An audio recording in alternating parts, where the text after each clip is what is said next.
Од Општинскиот изборен штаб на ВМРО ДПМН на денешната пресконференција потсетија на веќе сработените проекти кои во изминатиот период се реализираа како дел од програмата за подобрување на квалитетот во образованието, вработувањето и во животот на младите воопшто.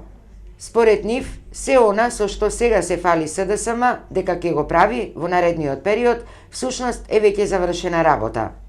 Почитувани сограѓани, Владата на Република Македонија, предводена од ВМРО ДПМН, изминативе 4 години, вложи 1 милијарда и 797 милиони денари, изгради 27 училишни спортски сали, 17 фудбалски игралишта, ја реновираше и доизгради националната арена Филип II, го изгради спортскиот центар Борис Трајковски, гради тениски терени, континуирано стипендира млади таленти, се спроведува кампањата за спортување и борба против пороци, се формираат локални младински совети и за прв пат во Република Македонија во општина Прилеп се донесе локална стратегија за млади.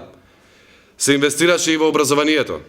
1 милијарда 454 милиони денари изнесуваа средствата за капитални инвестиции. Се оствари проектот за поголема достапност на високото образование до сите граѓани, преку отворање на универзитет во Штип и дисперзирани студии во сите градови во државата. Средното образование стана задолжително. Ги реновиравме сите училишта и го спроведовме проектот Компјутер за секое дете. Набавени се инсталирани огромен број на нови лаборатории во стручните училишта и факултетите.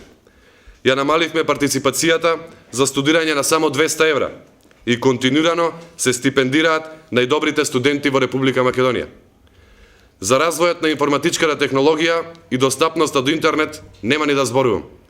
Од Општинскиот изборен штаб на ВМРО ДПМН велат дека со истото темпо на работа ќе продолжат и понатаму, а главен приоритет ќе им биде доброто на младите и на македонскиот народ воопшто.